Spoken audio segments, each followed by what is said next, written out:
শ্রাবণ মাসের শেষ সোমবারকে ঘিরে খয়েরপুর দশমী ঘাটে দেখা গেল শিব ভক্তদের উপচে পড়া ভিড়। শিবের মাথায় জল ঢালার উদ্দেশ্যে সকাল থেকেই ত্রিপুরার বিভিন্ন প্রান্ত থেকে হাজার হাজার ভক্ত এসে জড়ো হন দশমী ঘাটে। মাস বাবা ভোলানাথের জন্ম এটার জন্য সবাই আরাধনা কামনা, সবাই বাবার করি, আরাধনা করি। ভক্তদের উপস্থিতিতে গোটা এলাকা হয়ে ওঠে উৎসব মুখর। আসলাম, ঠাকুরের জন্য জল নিলাম, খুব আনন্দ হলো। শুধু পুজো নয়, এই বিশেষ দিনে শিব ভক্তদের পাশে দাঁড়িয়ে সেবার হাত বাড়িয়ে দেন বিভিন্ন সামাজিক সংগঠন ও সমাজসেবীরা। আশ্রম চৌমোহনী শতদল সংঘের উদ্যোগে শিব ভক্তদের জন্য আয়োজন করা হয় পানীয় জলের ব্যবস্থা। প্রচণ্ড ভিড় ও গরমের মধ্যে দূর দূরান্ত থেকে আসা ভক্তদের হাতে জল তুলে দেন ক্লাবের সদস্যরা। ক্লাবের সভাপতি অধীর দেবনাথ জানান, প্রতি বছরে শ্রাবণ মাসে শিব ভক্তদের সেবায় এই উদ্যোগ নেওয়া হয়। আগামী দিনেও এই ধরনের সামাজিক কর্মসূচি অব্যাহত থাকবে বলে জানান তিনি। জল এটা যারা পরিশ্রম করে 5 কিলোমিটার 10 কিলোমিটার হেঁটে যারা এই পথ পরিক্রমা করছেন, তাদেরকে তৃষ্ণা মিটানোর জন্যই আমরা সামান্যটুকু জলের জন্য আয়োজন করেছি। এদিকে খয়েরপুর বিজয় সংঘের পাশে সমাজসেবক মান্নান দের উদ্যোগেও বসানো হয়েছে জলছত্র।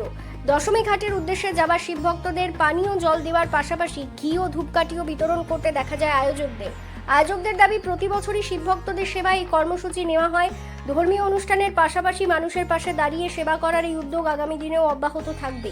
শ্রাবণের শেষ সোমবারে একদিকে যেমন শিব ভক্তদের ভক্তি ও বিশ্বাসের ছবি ধরা পড়েছে, অন্যদিকে তেমনই নজির কেড়েছে সাধারণ মানুষের জন্য বিভিন্ন সংগঠন ও সমাজসেবীদের এই সেবামূলক উদ্যোগ। প্রত্যেক বছরের নেই এইবারও আমরা সকলে মিলে এই জলছত্র আয়োজন করি। আমরা দেখে আসি প্রত্যেক বছর শ্রাবণ মাসের শেষ সোমবার এই বিজয় সংঘস্থিত খয়েরপুর দশমী ঘাটে প্রচুর লোকের সমাগম হয়। তা এইবারও সেইভাবে একইভাবে, যদিও শ্রাবণ মাসের পঞ্চম সোমবার, আজকে প্রচুর লোকের ভিড়, হাজার হাজার লোক পুণ্যার্থীরা এখানে আসছেন, এখান থেকে জল ভরে নিয়ে যাচ্ছেন এবং আমাদের আজকে দেবাদিদেব মহাদেবের মাথায় ঢালবেন।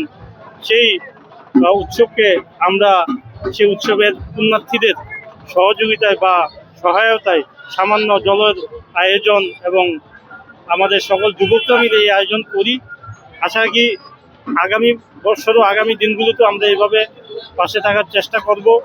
পুণ্যার্থীদের সেবা করার সেই সৌভাগ্য আমরা পাবো, এটা আমাদের সৌভাগ্যই বলতে পারি।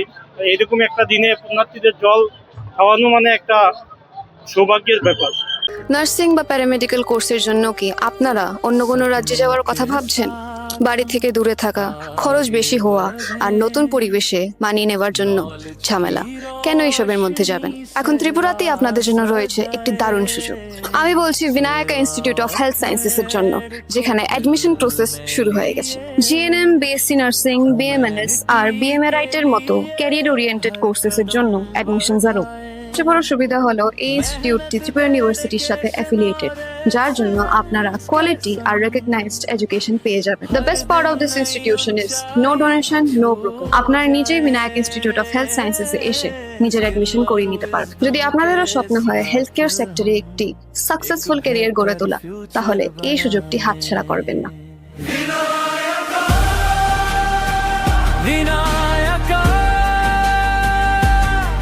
Institute